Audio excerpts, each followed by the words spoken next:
I'm Antoine Araldi. I'm the author of Insights from Professionals, and I host a YouTube show, The Antoine Araldi Show. And other than that, I'm hosting my first event, Grow Rich, on May 16. And other than that, I'm a storyteller, and I help people tell their story to generate more impact and more income when it comes to telling their stories. So I make sure that when I present stories, I make sure that my clients makes their audience laugh and smile more than talking about pain points and what the difficulties someone might be facing and stuff like that. So kind of reverse the typical marketer kind of thing. So kind of changing the aspect of what it is to talk to your audience properly. So yeah. I love it. I love it. I love it. So I'm Nicole Zeien-Cox. I'm kind of known for doing an array of things. So business-wise, I'm a project coordinator for Startup Syndicate. I'm also a production manager for Think Bold, Be Bold Ventures. But aside from that, my passion is in foster care and adoption. I was also a former foster youth. So storytelling-wise, I went ahead and actually wrote my personal story through the foster care system.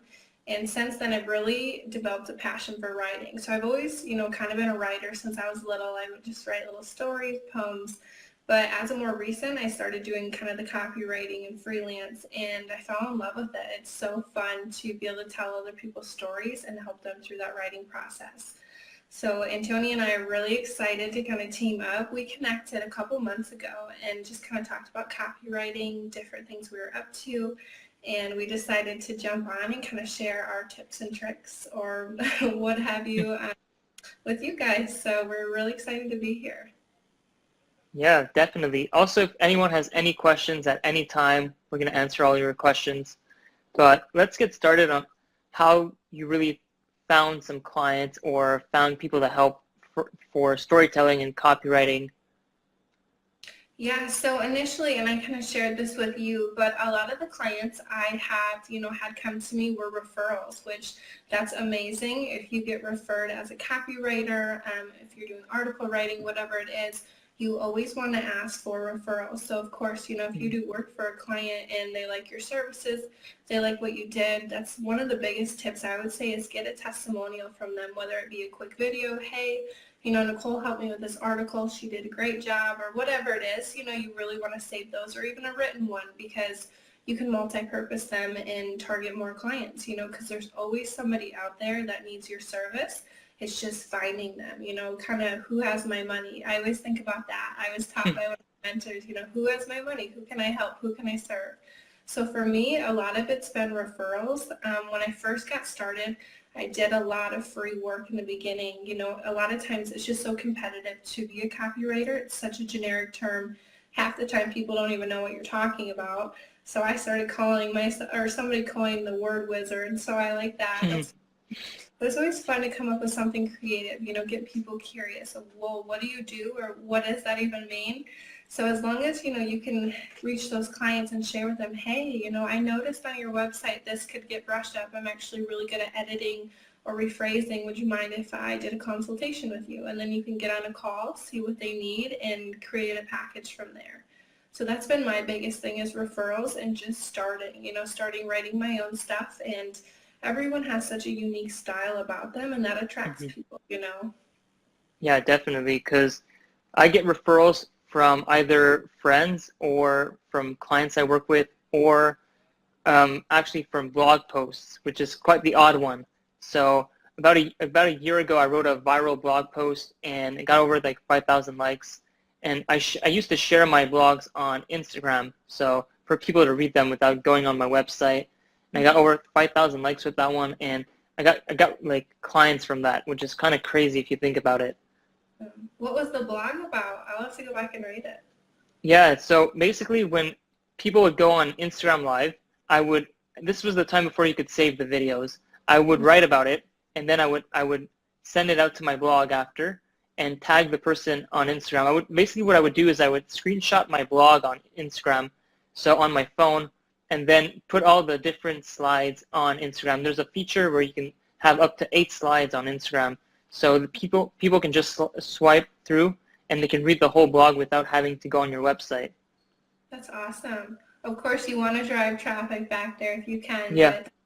And that goes back to the multi-purposing. If you write one article, if you just, you can post it on LinkedIn, Medium, those are popular ones. And from there, I do this with another client, and from there we take quotes out of the article and multi-purpose that into social media posts. So Oh, you can nice. do the work once and then pull different pieces of the content throughout and just keep using it. Cool, cool. So where your first referrals come from, actually? So you say you get referred to work with people, but where did the first referral ever come from? The very first one, shout out to Alex Bildu, actually. He's a good friend of mine. We teamed up about a year or so ago. He's really good with Facebook ads and Facebook managing. And we were in an accelerator group together. And that was around the time I was writing my book. I kind of found that, hey, I'm actually pretty good at writing. I always did it, but I have such a unique way with words. And people started noticing, and it was just kind of through that group. He said, hey, I have a bunch of friends that actually are needing a good copywriter. Can I give them your information? Of course, I was like, heck yeah. So I actually got 3 clients from him. And it was all different things. One of them, it was called Stella Bella Bows, and basically they needed me to just write the brand story for their video campaign. So that was super fun. They're on a really cool mission. Other ones, they just needed like their company overview, their documents revised, kind of polished. So that's another thing I like to do, like brand makeovers. So I found, rebranding is also one of my really, keen skill sets. I love just looking at, if you have a website or whatever it is, just taking, hey, is your color schemes in line? Does the format look good? Can you brush up some words? Because a lot of times if people do their own websites, it's so hard to step back and say, hey, that doesn't sound the best, or hey, I could rephrase this better. But, another set of eyes is so helpful. So the rebranding, that's been huge. But yeah, my first referral came from a good friend in an accelerator group. So it's been great. Cool, cool. So other than that, like, I had a question, but I kind of forgot about it. You'll think of it. Yeah, oh, I got it. So basically, us, like, storytellers, like, we're not really like competitors in some sort of way because we're all telling stories differently. So what would you say to people who think like business is sort of a competition sort of thing? Yeah, so the biggest thing, so say it is a business competition, you really want to stand out. So that might sound a little generic, but think, you don't want to do what the other competitors or your other, people are doing around you. You want to totally stand out. So if that's a funny story to start it off, or it's something more heartfelt that your audience is going to relate to, you really want to make sure you know your target audience and you can say, hey, this is written for you. And when people read it, they need to be able to feel that they're there. You don't just want to read words on a page because that's boring. That's why a lot of people don't like to read, because it doesn't entice them. But if you can really connect with them and grab their attention, that's the biggest thing. So be as creative as possible. Think outside the box. Don't even go and research out what are they doing. Keep that out of your mind. Say what makes us different, what sets us apart, and how can we, scale that so we're, standing out. That would be my biggest tip. Cool, cool. Yeah, for sure. But when it comes to like copywriting, I feel like there's like direct response copywriting, which is going directly for the sell, and then there's more the aspect of storytelling, which is quite different, which is plays more on an emotional level when it comes to the content. So what are your thoughts on both? Like, Yeah, so I always like leading with storytelling. I think everything in this world can be told through a story, no matter what it is. So, when you take more of the business and, kind of that approach, it works for some things, especially if it's like if you think tech or something like that. But still, integrating stories is really where you're going to capture your audience. Even think back when we were little kids, story time. We love stories, like this whole world is so filled with stories, and that's what people resonate to. They don't resonate to just boring business text. Even if it's a business plan, if you can make it stand out, make it, different and tell some type of story, or even how they got started. I've done company overviews for different corporations where we sat there and I'm like, hey, I want to interview you a bit. Where did you even come up with this concept? Because integrating that story is huge. Especially if it's something really heartfelt and meaning, people are going to really resonate to that rather than, hey, this is our company, this is what we do, buy from us. You know what I mean? Yeah, for sure. So the way I do it usually for clients is I rather like show the story than tell the story, because a lot of people on social media, like they like telling stories, but they end up telling the story instead of showing what the real story is. Like they could be adding a lot more details in the story or different perspective, or I really like to challenge the aspect of when it comes to storytelling, because you can go and use so many different ways to tell a story, right? You can start your story from the beginning, from the middle of the story, or from the end of it. So you can tie in a lot of different things when it comes to just crafting a story, because I feel um, like traditional like storytelling when you're younger, you've been taught like beginning, middle, and end, which is quite okay. But I mean, when you get to maybe just pull something from the middle of the story and at the beginning of your story, can add a lot more curiosity or emotions to it. Yeah, I agree with that, definitely, because you can always incorporate it back. And, good storytellers, they can always bring the plot back, So actually had a coach of mine, he took me to a comedian show, and when I was really trying to learn how to public speak, tell Mm-hmm. stories that way, comedians are a great way to study. If you just pay attention to, of course they're funny, but if you actually like study them, they're telling, a little bit of the joke in the beginning, in the middle, and then they always tie it back somehow. So even into their transitions, you remember that story again. It's like, oh yeah, that is funny. And that's why people laugh, because they get it and it sticks with them. Yes. So What else do you study other than comedians, I guess, for storytelling? Um, I mean, I get a lot of my inspiration through social media, and too, I mean, going to events. That's one of my favorite things, is traveling and going to like an event like yours, Grow Rich. I wish I Yeah. could be. We talked too short, but next year for sure. But events are huge. Seeing keynote speakers get up there and tell their stories, and you'll be able to tell who are good storytellers and who might need some work. Good storytellers, they captivate your attention. It's almost like laser focus on the stage. Actually, shout out to my friend David France. You guys should go follow him. He's like one of the best storytellers I know, and it just comes so naturally from him. You're even having a conversation, and he has you hooked into a story, and you're like, what? Like, and he's just amazing. He like travels all around the world, like just makes it happen, and just has the coolest things to share. And when he speaks, I mean, you're just so drawn to him. It's like, tell me more. I want to know more.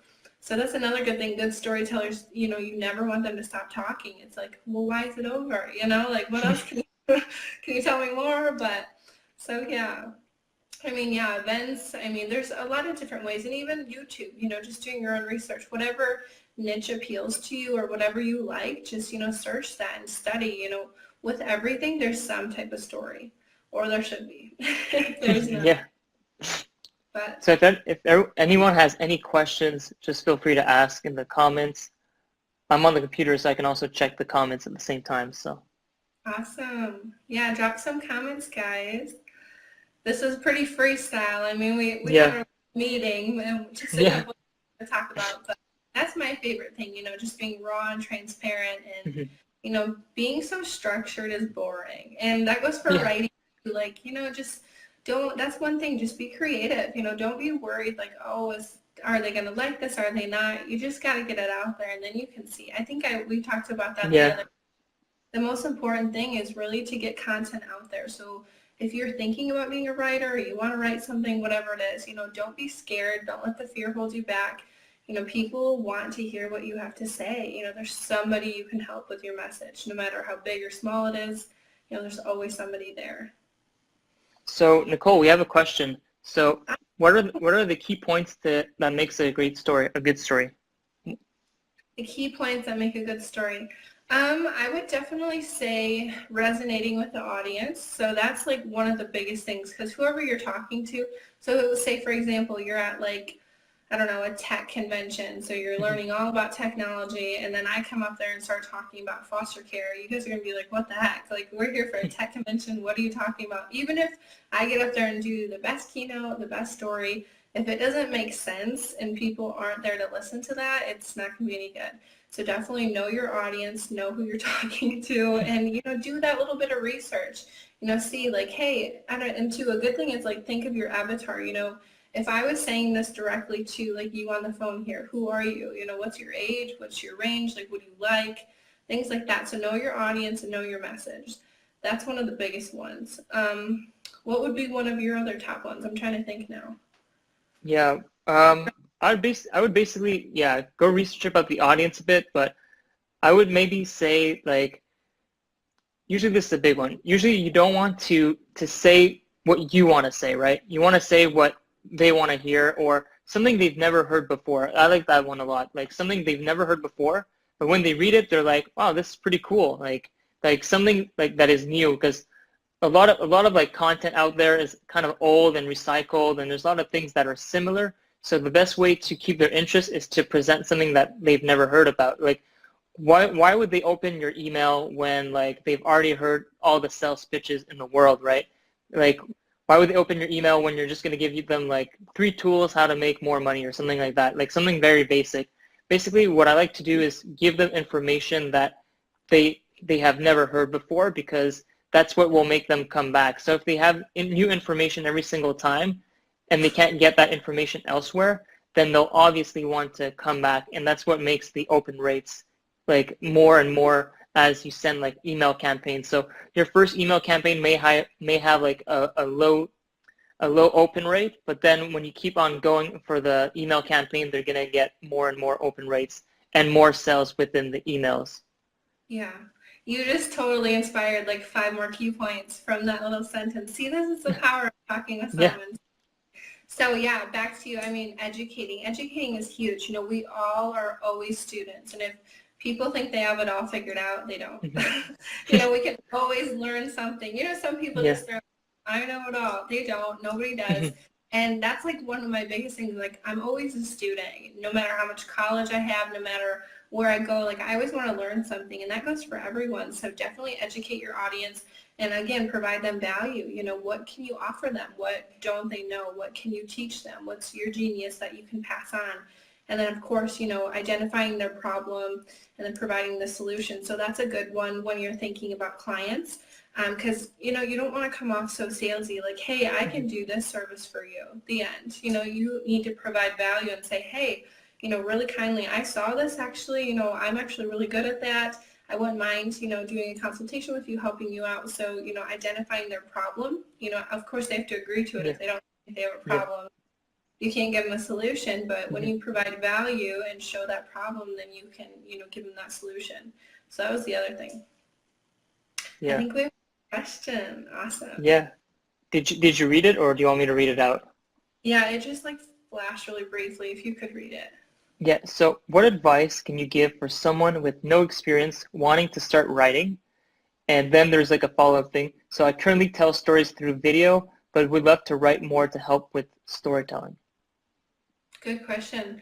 Yeah, so my biggest thing, and two, not everyone is a writer, and that's okay. You know, everyone can write words, of course, but write good or not. It's funny, I have a whole team of guys I work with, and anytime they need anything writing, they're like, oh, Nicole, here you go. So I'll like push it up for them. So that's the biggest thing. I think it's Nathan. So Nathan, that's awesome. You already have the content on video. You really just need to get that transcribed into, you know, words. So if you personally just want to put in your headphones, like literally transcribe out your video, your message, and then you can always outsource it to someone else, like a copywriter or something. And, you know, a lot of times if it's just that editing and proof, you're not going to pay that much for it.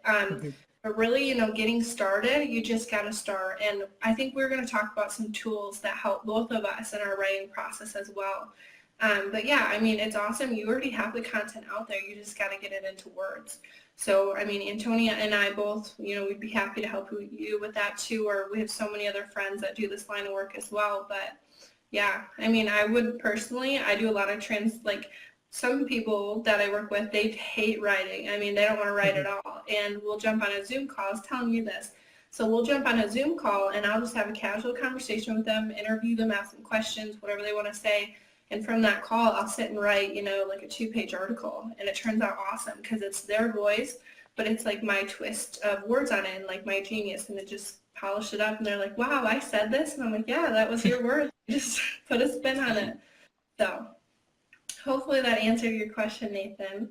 But yeah, just start. That's the biggest thing. And you'll get better. I mean, every single thing I write, I'm like, oh yeah, I could do this better. It's always a learning Hmm. process.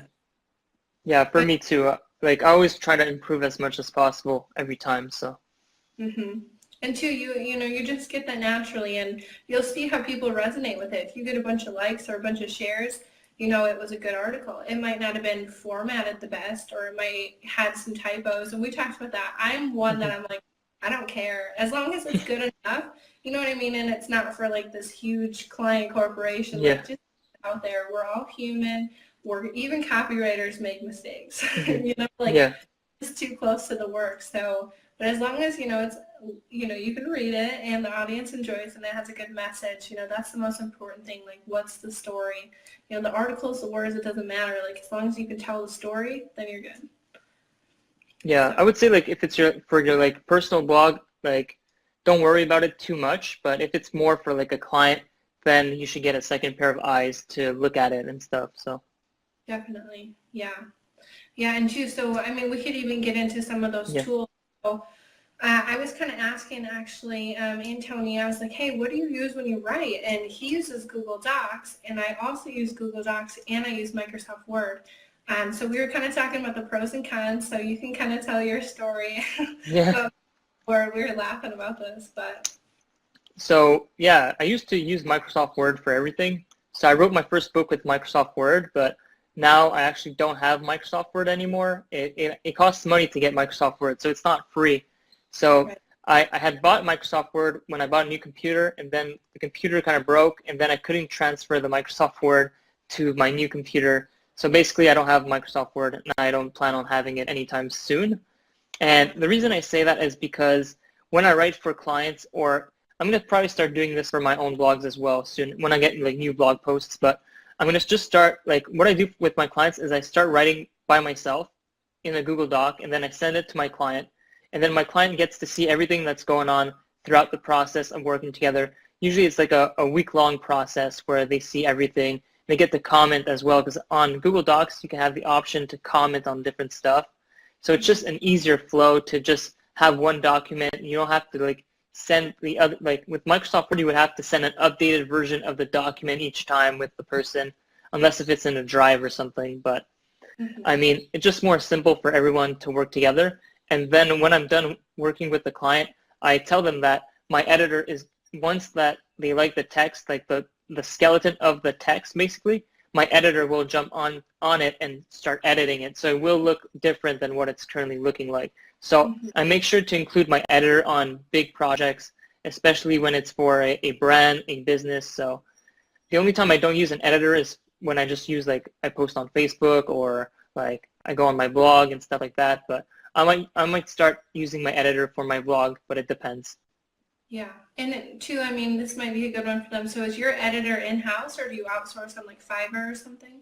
Oh no, I don't do Fiverr because I want to make sure that my values align with the editor and that I can really trust and rely on the person.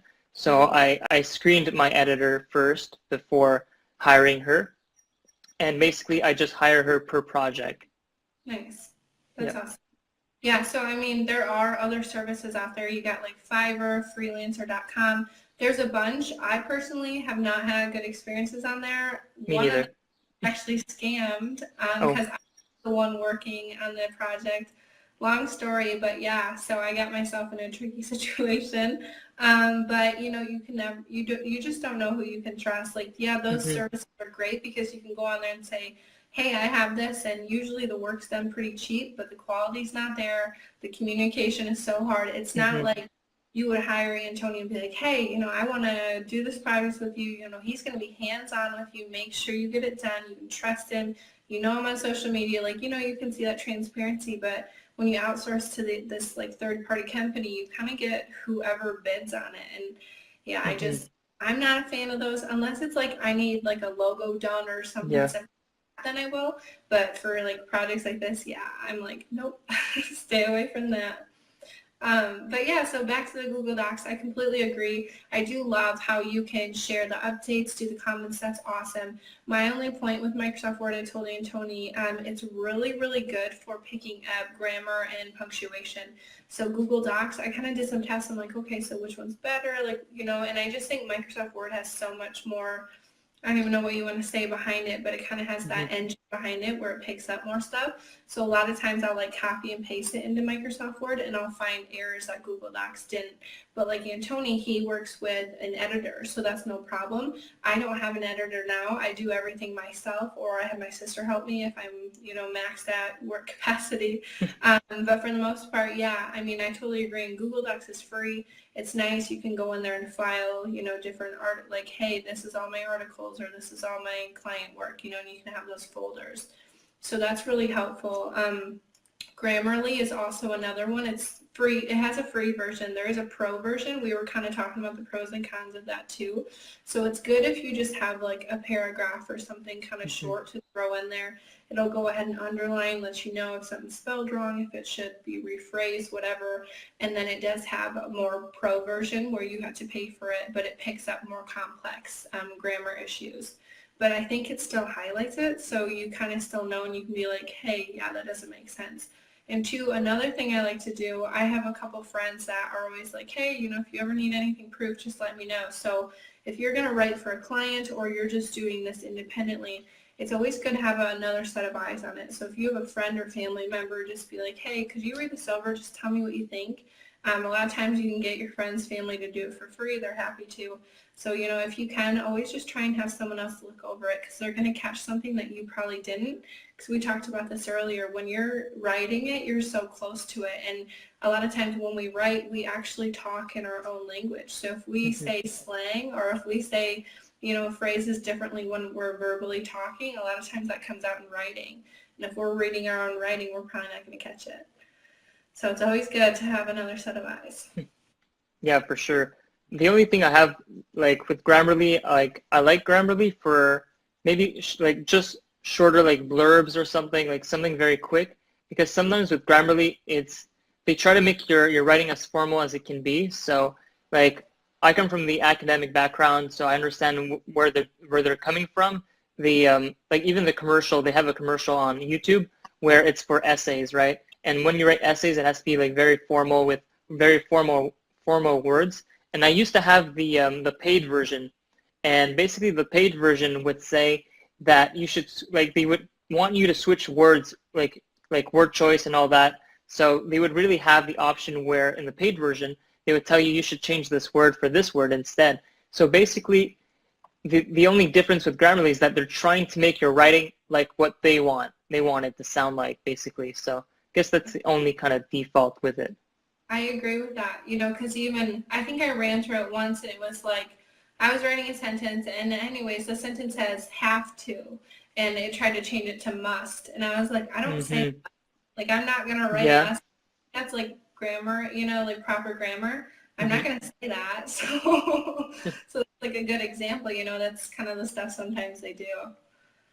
But Yeah, that's funny because like yeah, they try to shorten your writing because when you're writing for the academic world, basically essays, you have to make sure that everything is always perfect in a sort of way, very structured. So that's the main difference. And when it comes to like blog writing, it's quite the opposite. So you get to write as you speak kind of thing. So yeah, I agree. Definitely. Yeah. I think we have another question. I keep yeah. seeing them, or people are joining both of them. Do you want me to read it out? Yeah. Sorry, my phone's like super, Yeah, super. no, that's fine. So Nathan says, I can write a basic story, but struggle with creative words and descriptive words. Would Fiverr have editors that can help with improving your story? Back to Fiverr. They do. I mean, I don't know if you've ever outsourced on there. Definitely do your research, check it out, but it's a hit or miss. You know what I mean? I think somebody in your network, I would definitely run it past them first or get referrals like, hey, have you worked with any editors?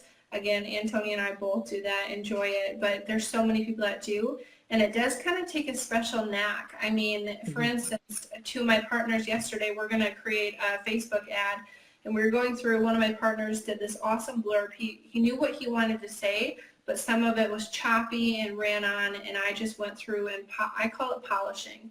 So you read something and, okay, how does this flow better? Throw in some catchy words, you know, and it can make it all the difference when you polish it. So if you don't have that special skill set or that knack, and some people don't, it's really a gift. You know, I'm not good at many things, but writing is one of the things. Like, I was never athletic. I was never anything like that. Writing and telling stories and stuff like that, I mean, since I was a little kid, that was my gift or my passion. So yes, to answer your question, but be careful. That's all I'll say. Yeah, I would say to get your own editor, because the thing with Fiverr is that, yeah, you can outsource on Fiverr, but that person, like, if you really want to bring someone on your team, or you always want to have like the same editor, like, I would really get a real editor, because I'm not saying they're not real editors, but I'm saying that they're part of a system where they can't really communicate with you more than just you sending out the order. And like, then, like, the way Fiverr works is that I use it for my YouTube thumbnails. So basically, you send them an order, and it has to be very precise. And if you want any revisions afterwards, you have to pay an extra fee. But if you have your own editor, you don't have to start paying more because you want a revision done, right? If you know your editor, they're going to understand that you still need a revision somewhere. So it depends on what you're looking for. If you want like easy communication, I would say find an editor, or send me a message and I'll refer you to my editor, which is amazing, by the way. So don't steal my editor. Like, hey, who's your editor? Actually, I love writing, but again, back to like that brand makeover I like to do and the polishing. I mean, I actually really enjoy editing. I love like when somebody already has content created and I can just go in and like and make it better. It's just really satisfying. Not that I'm going to be like an editor for the rest of my life, but on the side, it's definitely something I enjoy. So. Yeah. But yeah, so yeah, Fiverr, sorry if you're watching this, but I don't know. That's the other thing, when you're working with someone, especially, you know, say you are going to have multiple, you know, different blog posts or short articles, you really want your, you know, writer, editor, whoever it is, to start knowing your style, because when they start knowing your style, they can kind of like talk as you. So Nathan, like, say for example, you know, I do an article for you from just your words, your sentence structure, talking with you. I love doing phone calls, you know, to get the sound of your voice, everything. We can actually kind of like create, like we're writing as you, like a third person, if you will. And that's a big thing too. So if you're always working with someone new, I mean, you're going to have a lot of friction. You're going to have to keep reiterating how you talk, how you like things, what you want done. Versus if you stick with one solid person, they'll start to get to know you, almost build that relationship, and they'll know what you like, what you don't like. And, you know, it's more smooth to work with someone that way. That's my opinion, but. Yeah, I agree with that, because like Fiverr is good for just like small jobs, basically, like something not too serious, like something that like is going to cost you not a lot of money and you'll get like fast results. But when it comes with editing, you don't want to have someone who does it in a very, very quickly.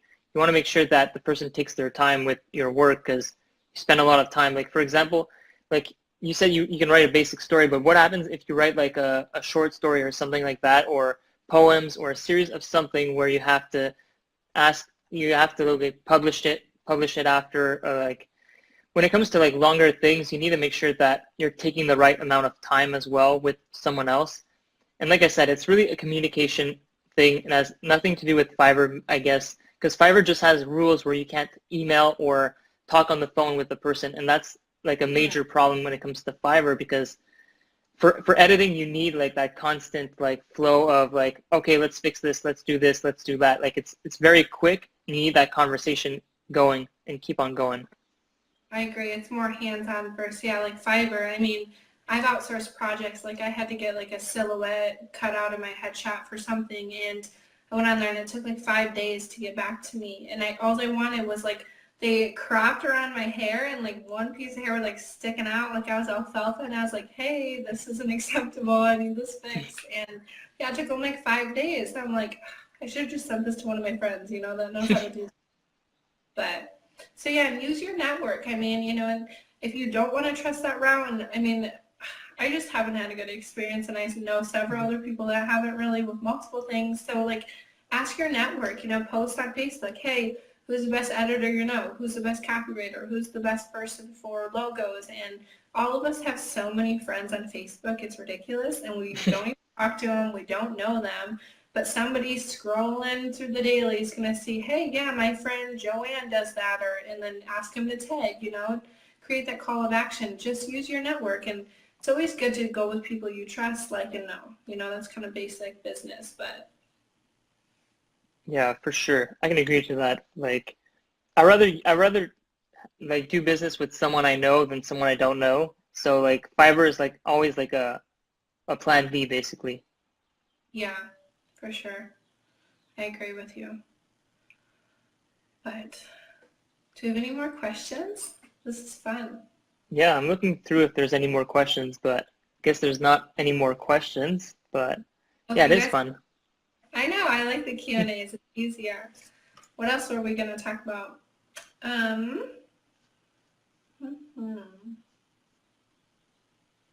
I wrote some stuff down, and now I don't know what I wrote down.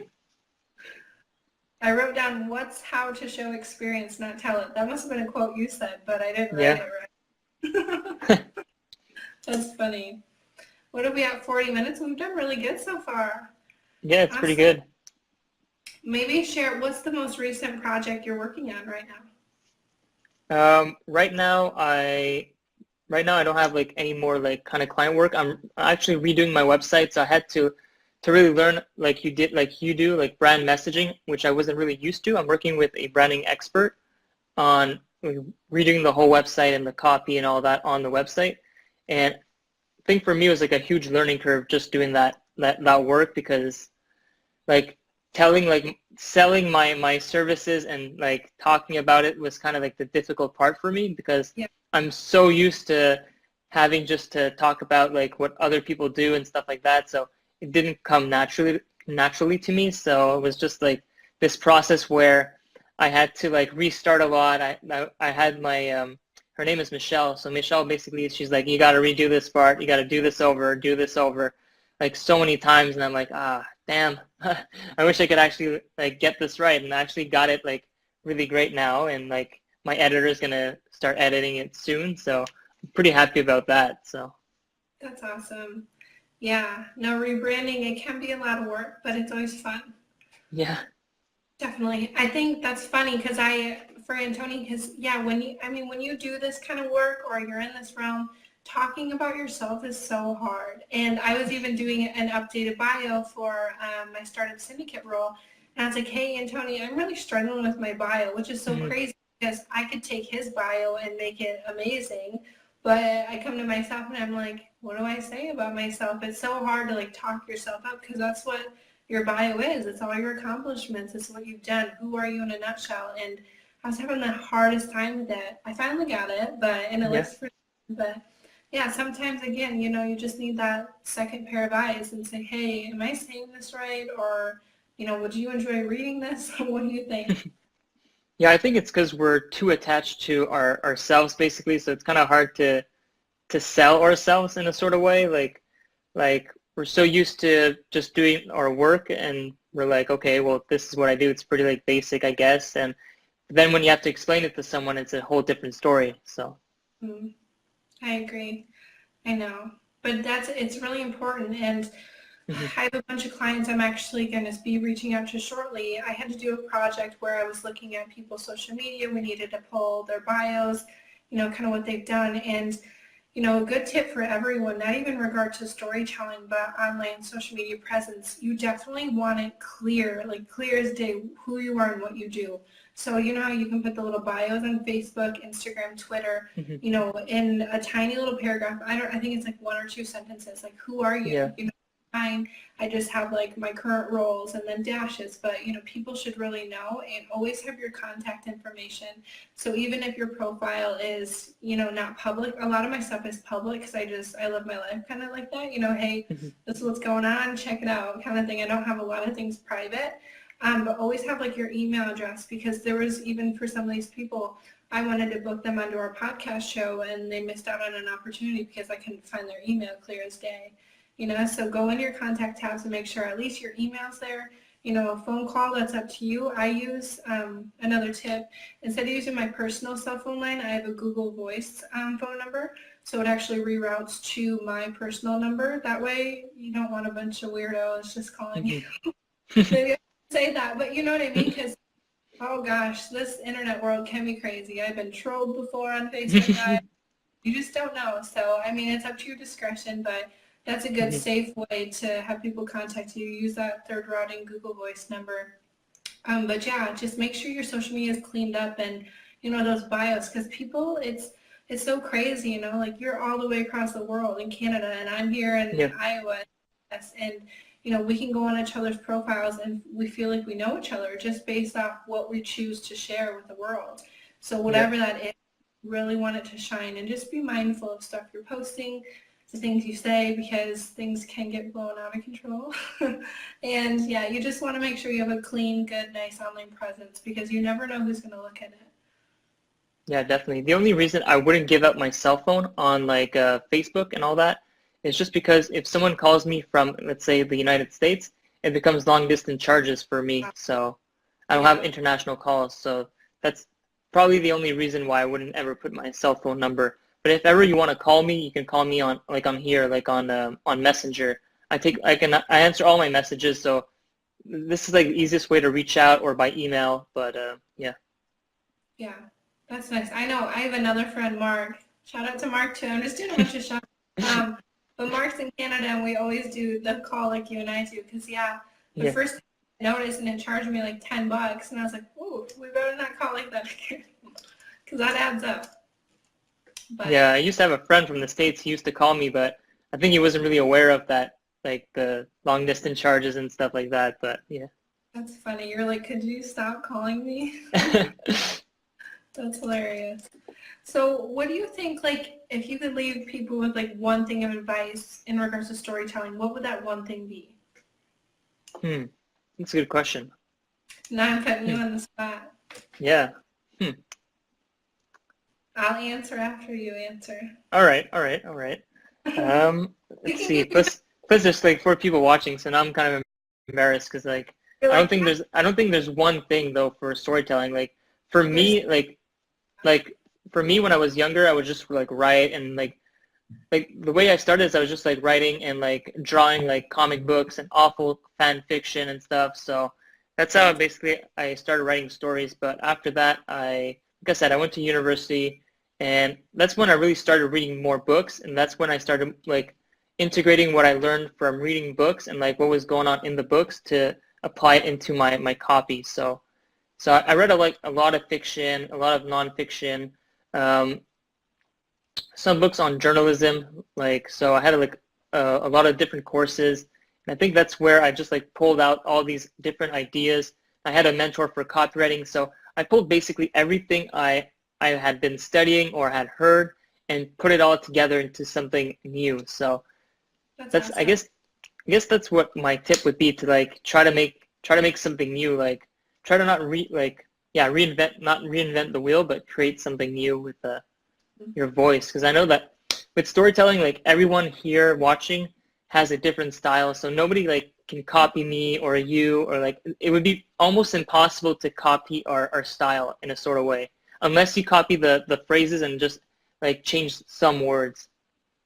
Yeah, and be careful with that, because that's plagiarism. So that's probably writing 101. Don't plagiarize. I learned that in school. So yeah, me too. Honestly, yeah. Those articles they have you write in school are just crazy. So I thought I could, some of it I forgot to put like those quotes in and give credit to the author.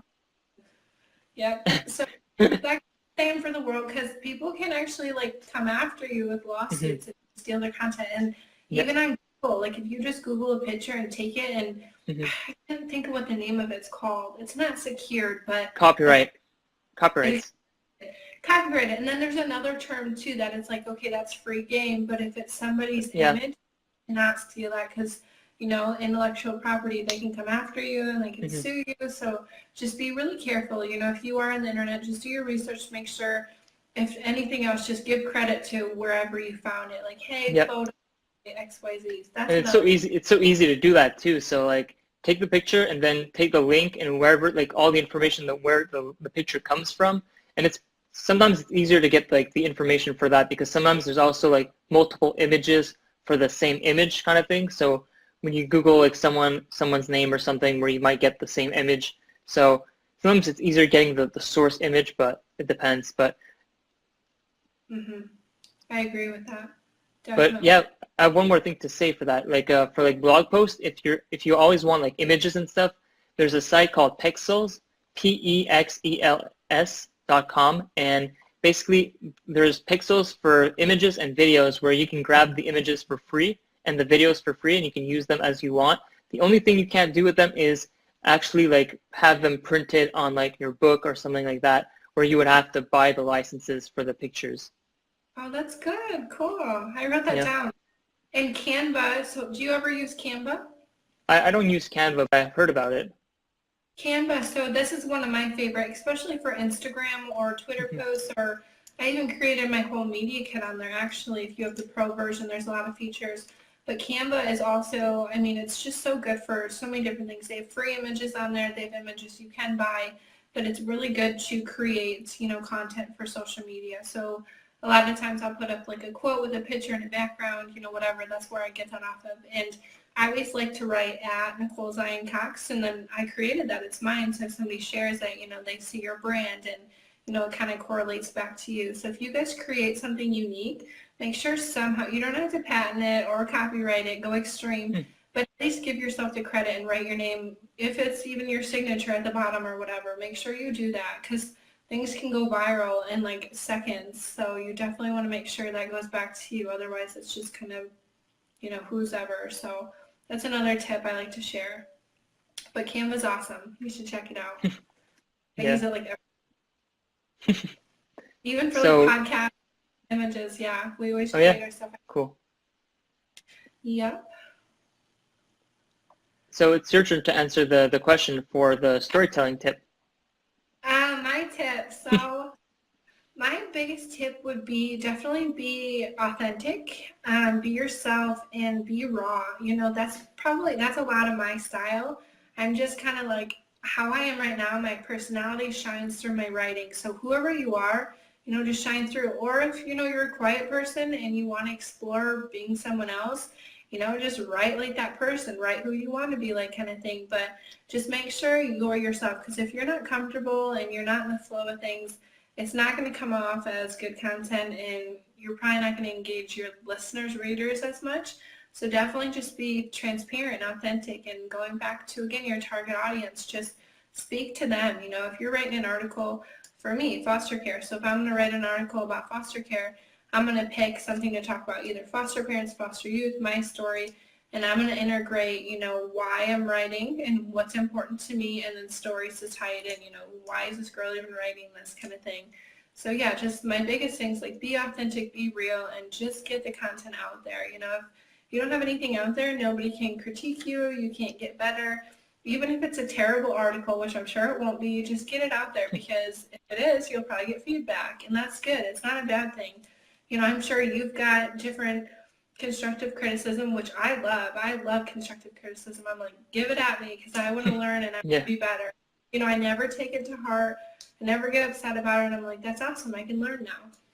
And that goes for everything. I mean, constructive criticism, some people really get down and out about it, but I'm always just like, it's a good thing. It's like a blessing. You get to learn and you get to be better. It's the only way we learn. Yeah, I used to get like kind of the poorest grades when I was like my first year and the second year of university.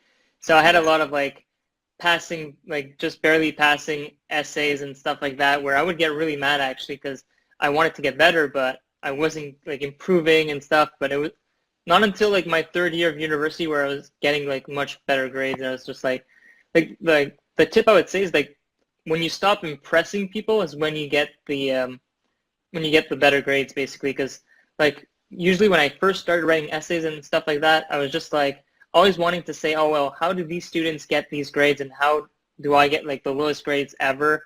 So I was always trying to see like, okay, maybe I'm gonna have to like try to have the same words as them on my paper, or like sound more like because they say always to like elevate your language and stuff. So basically when I actually stopped elevating my language, I got better grades, which was kind of crazy. But yeah. That is crazy. That's cool. Yeah. I was lucky in school. I mean, any English class, composition class, like I just kicked butt at it. I was so good. But then math and science, Hmm. not my thing at all.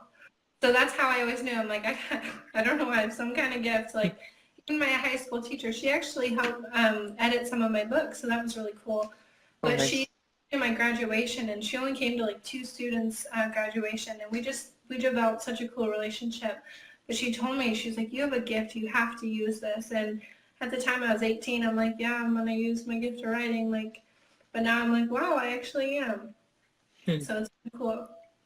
Yeah, I actually have like, I only have like one of my professors, I have him on Facebook. So Yeah. it's pretty cool. I get to talk with him sometimes, but um, yeah, it's kind of rare just like connecting with like your teachers or professors outside of the school setting.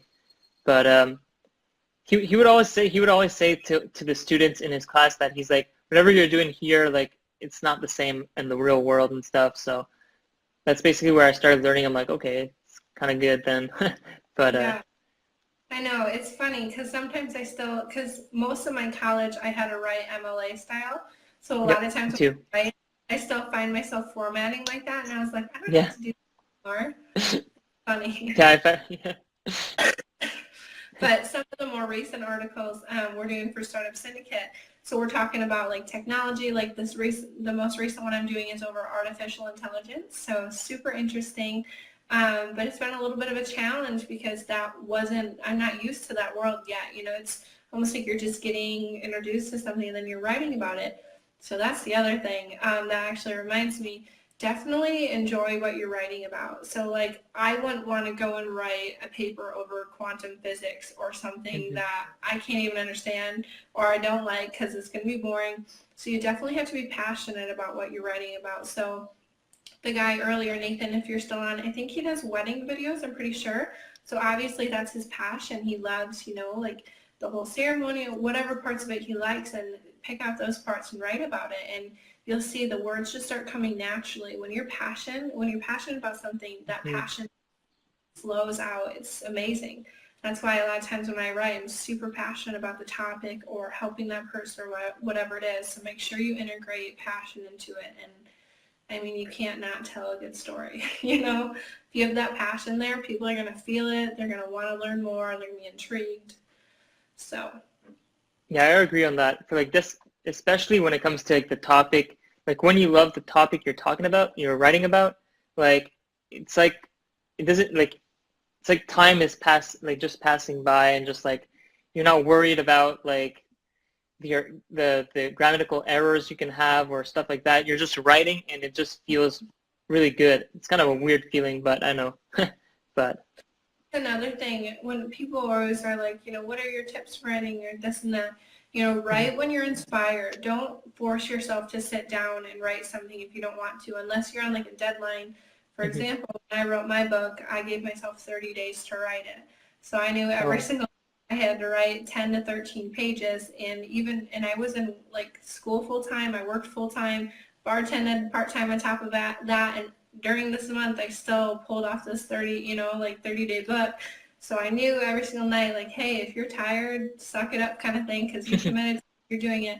But so if you don't have a commitment and you're not held accountable to something, definitely write when you're inspired and always keep something next to you. If you wake up in the morning, you think of something, jot it down, or before you go to bed, or I always have like this little notebook next to me or my planner, always jotting stuff down. So write when you're inspired and don't force it. If you're starting to get tired, like just stop, take a break because you're not inspired and it's not going to come out in your writing.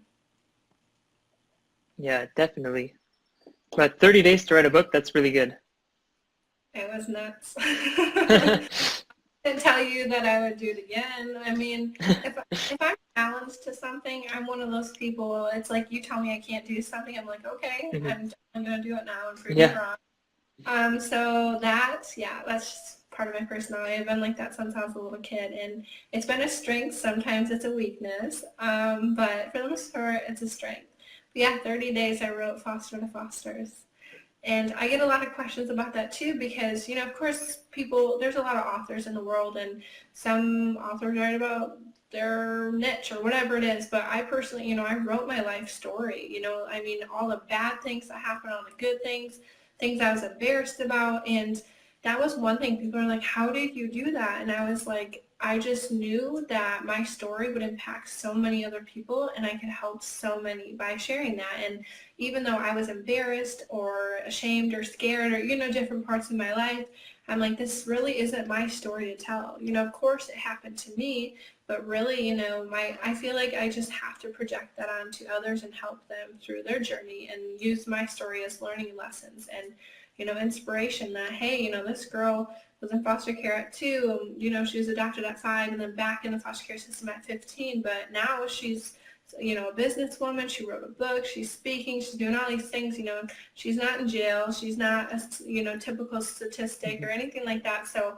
for me, I'm like, okay, I don't care if I'm scared, like I'm putting this out there and I know I'm going to help people. I know I'm going to reach some kids or whoever it is. And, afterwards, that's the response I got. I had like kids writing me and it was just so beautiful. It's like, thank you for sharing your story. And so it's been awesome. So even if you're scared, just get past that fear and just think, you're really going to help somebody. When you're talking about like, really intimate details or things that you're like, should I share this? Just do it.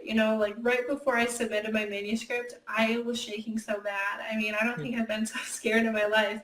And I just knew it was almost like I was so proud at the same time, but so scared. And I'm just like, click. I sent it and I was like, and I freaked out for a little bit. But then I'm like, well, my story is out for the world, so hopefully we can help some people, and I did. So, just get past that fear and just know, at the end of the day, like, we're all here to serve others and help people, and however you can do that, that's great. And writing and storytelling is a great way to do that. You can reach so many people. I have one last question. So Yes. you write about like foster care, but then you're also writing about like the tech world. So a lot of people say that you should focus on one niche. So you should only focus on one topic as a writer, or I think it gears more towards like marketing kind of thing, but it's like they say you should always go in one direction instead of like many directions. So what is your take on that? So I'm probably not the ideal candidate to say that because, I mean, my whole life is so diversified. I feel like I almost have like 2 different sides of me. I have like businesswoman Nicole where I'm doing, managing these companies and coordinating and doing all these things that I'm good at. And then I have this other side where my passion. So I always think like my business and my passion and somehow they can correlate, but a lot of times they're very much separate and I have to balance that. And I'm not willing to give up my passion just for my business. And I'm not willing to give up my business for the passion. So I have to juggle both. So me personally, those are 2 things I'm really passionate about. So I technically have 2 niches. And I think that's okay. I mean, I think it's all up to the person. If you can handle it and you're good at it, it's good to be diversified. I mean, they always say like, yeah, be an expert in one thing or, master, what is that quote? It's like master of all something. It's like something about a master juggler, like juggling all, master of none, or something like that. And I've had like mentors tell me that, like, hey, Nicole, you're doing too much, you're putting too much on your plate. And I thrive in that environment. I have to have a lot of things going on, or I don't even know what to do with myself. I'm bored. I like being like overwhelmed and busy all the time. That's just who I am. So it really comes down to your personality type and how you are. If you can only handle one niche, then do one niche. And if you find you're really, really skilled in one thing, then do that. Because with foster care, I write, when I write for that, it's more out of passion. That's not a money maker. But in the business world, if I'm writing articles for tech companies or if I'm helping people with their social media management, that's totally separate. That's nothing to do with foster care. So that's more my passion. So I think it really does come down to the individual. And, it's always hard for me when people are like, oh, well, people say this, or, I was told this, you got to think that was one person's opinion that someone else kept repeating over and over. So whatever you believe and whatever feels right for you, definitely follow that. But I think it is good, for clarity wise, to be able to target to your market. Hey, I specialize in technology writing, even though that's not my only focus. But that's one of them I'm getting into.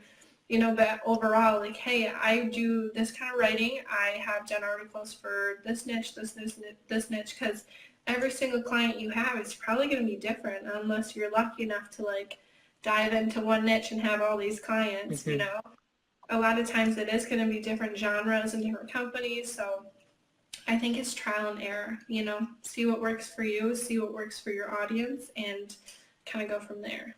And you'll always learn that way.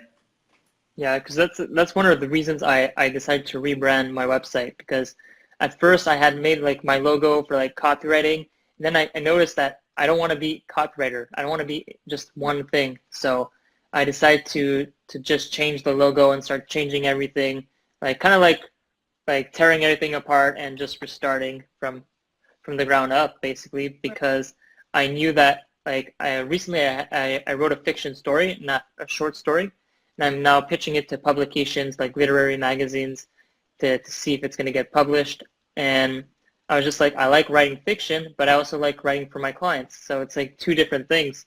So that's why I asked the question. I'm like, I like so many different things. Like I started out writing for newspapers, and now I'm writing fiction. I'm trying all these different things with writing that I like. So I'm like, why should I stop myself from doing something that might end up being like a very successful story in the future? Yeah, I agree. And that's the thing, if you haven't figured out that niche right now, then you still have yet to discover it. So keep, as long as you have the capacity and, like your creative mind's still there and everything, like try new things. It's always good too, because you might have a passion laying out there that you've never even touched yet. You have no idea. And it's not going to happen unless you stumble across it through the other steps you take.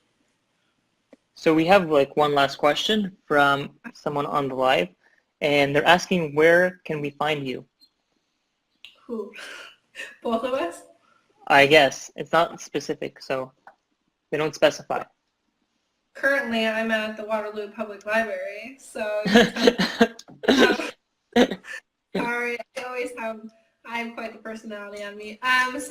We're here on Facebook. I think I'm tagged in here. I know I had to go like approve it on my settings, but so this will be on my page. Reach out to both of us on here. Otherwise, Instagram, Twitter, LinkedIn, it's all at Nicole Zeien-Cox. I'm sure yours is similar. Yeah, same thing. You can reach out on social media, Instagram, Antoine_Araldi, and the rest of them, Twitter, LinkedIn, and Facebook, Antoine Araldi. You can add me on here if we're not friends. We should be friends though, but but yeah. Yeah, I know. Lately, I've been getting some crazy friend requests because I'm not one of those people that I have a goal to max out at 5,000 friends on Facebook. For me, Facebook's a little bit more intimate. It's not super, but like my other stuff, But so as long as I know you or there's a common connection, I always add. But it's one of those fake profiles. Those are getting deleted. Sometimes I add people with mutual friends, and then I connect with them and then see who they are and if they're cool and stuff. And if I don't really connect with them that much, I don't delete anyone, but I mean, I should delete some people eventually, but kind of lazy, so. I know. I heard there's a software that I've been looking to get into that will go and delete it for you. I'm like, we can do that. Yeah, that could be cool. Awesome. Well, any last words of wisdom we can leave them with? It's up to you. I'm always putting you on the spot. Sorry. So storytelling, tell your story. Just get out there, start writing, start creating something, and, just whatever you want to do, you can do. Stop holding back those fears, just, oh, should I not? Just do it. Jump and see what happens. It's like one of my favorite little taglines. So that's my parting gift to you guys. Just be awesome. Have a good day. And tell your story and get out there. Yeah, definitely. So just have an amazing day, and thank you all for watching. It means the world to me, and I'm sure it means a lot to Nicole as well. But we'll catch you. Part 2 upon request. Yeah, if anyone wants this to happen again, please let us know, because we originally thought we could do this maybe every month or something, but it all depends on if there's a demand. If there's no demand, we're not going to come back. If there's a demand, we'll be back. People want to see us. We're entertaining. Yeah. Well, let's hope. Awesome. Okay. Well, All do I right. have to off or do you? Okay, you end it. Yeah, Awesome. I can end it. Yeah. Okay. Have a Oh, we good got a day. yes. We got a yes from AJ. Yeah, I love it. Okay. Bye, Thank you guys. guys. Thank you guys.